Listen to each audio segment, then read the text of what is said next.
In the thriller horror film Night Teeth, Zoe and Blair, two vampires, attempt to carry out their master's plot to subjugate humans. Human Benny, who is drawn into their plan, is compelled to spend the night with them in order to survive. The movie opens with a prologue that describes how, after a horrifying battle between vampires and humans, a peace was reached in which the former swore to live in secrecy, while humans continued living their regular lives and the knowledge of vampires vanished. Vampires had to abide by certain rules, one of which was to stay out of Jay Perez's protected Boyle Heights neighborhood in Los Angeles. The ceasefire is broken when a vampire named Victor wanders into Boyle Heights and attacks Jay and his lover, Maria. He abducts Maria, starting a war between vampires and humans. Benny and Jay's younger brother works hard as a student to support his grandma, but Jay works as a driver. Benny insists on filling in for Jay so that he may earn a few extra dollars. Even when Jay cancels his rides to go look for Maria, Jay agrees grudgingly and requests that he brings up two girls from a Beverly Hills home. In the meantime, Jay uses the help of his fellow vampire hunters to save Maria.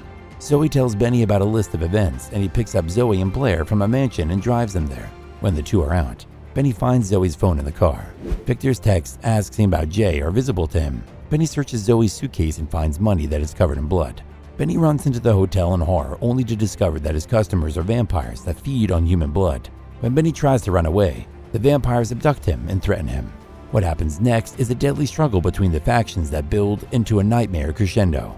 Will Benny be able to endure? The two girls are Victor's employees and are helping him overthrow the current vampire tyrants so that he can rule over and exterminate the human race. They must defeat 5 important bosses in order to accomplish this. Leaders of vampires uphold the truce and would have united to kill anyone who broke their rules. Victor was forced to execute them all at once as a result. Victor lured Zoe and Blair to the final party, which is Victor's mansion, with the intention of killing them first, then killing Jay. But his plan was thwarted when Jay and Benny were received by Benny in disguise. Victor is confident that they can execute the plan, but only after killing Eva, Grace, and the executive team. He visits the higher management and successfully completes his task by killing them while the girls are killing other bosses. Soon after, Night Legion, another group of vampire hunters, ambush Benny and the girls, so Benny takes them to his grandmother's house to hide. When Zoe contacts Victor to express her trepidation about the direction the night is taking, he reassures her that the trip to Venice to murder Rocco will be their last murder of the evening, and that they will then take over the city. Victor summons Jay and his friend to a meeting in the interim. He reveals his plans to take control of the city at the meeting, as well as the information that Jay's girlfriend Maria has been dead and is being eaten. Jay shoots him in the head, but he recovers from the wound. The setting shifts, and Benny travels to Venice with the two female vampires as they prepare for the ultimate slaughter. They stumble upon Rocco, who is already dubious about their unexpected presence. In order to speak alone with Rocco, Zoe asks Benny and Blair to meet her at the pool.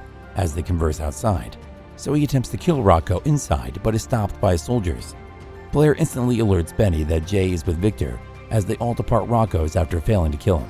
One of the Night Legion members strikes Zoe with one of their specialized crossbows, which can kill vampires before Benny can chase them away.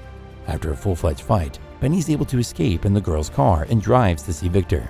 Just as the light is rising, Blair asks Benny to take them to the last spot on their agenda. When they get to Victor's house, Benny says he must go get his brother, but Blair tells him to leave because she fears he'll get killed if he picks a fight with Victor. In spite of his hesitation and uncertainty, Benny enters the house and finds a basement full of abducted people, including Jay, who is providing blood for Victor. Before he can save his brother, Benny is captured by Victor. In an effort to make a deal with Victor, he offers to give himself up in exchange for Jay. He tries to attack Victor, thinking he has caught him off guard, but is unsuccessful. On the other hand, Blair intervenes to defend Benny. When Zoe says she doesn't want anything to do without Blair, the women dispute. She gets stabbed by Zoe with the vampire hunting blade after she declines to stay with her. However, Benny starts the car he had positioned in front of the huge windows of the house before she can kill Blair. On the car's accelerator pedal, he had placed a large stone. In addition to killing Zoe, the car's impact to the windows breaks the glass and lets in sunlight. Benny is warned to leave, and that is to trap by Jay, who has miraculously escaped. But it is too late, and Victor bites Benny's neck. Victor is stabbed by Blair, who is still alive, and Victor is then pushed into the sun by Jay, where he instantly burns up. Blair turns Benny into a vampire since he has lost a lot of blood and needs to be saved from death. Benny and Jay share dinner together. Jay claims that because of the way things have evolved, a conflict between vampires and humans is inevitable, and everyone involved will have to pick a side. When Benny realizes he gets up to leave, he admits that he left Jay a bag full of cash before leaving. Benny is seen studying at the library at his old university. He notices his former classmate and overhears laughter. He He clearly wants to murder one of his classmates and suck her blood, but he restrains himself. He runs into the same classmates outside the library and is on the verge of attacking them. Blair, though, arrives just in time to pick him up. The movie ends with Benny offering his friends a ride before leaving. That's it for today's movie recap. Let us know your thoughts in this movie down in the comment section below. Thank you for watching.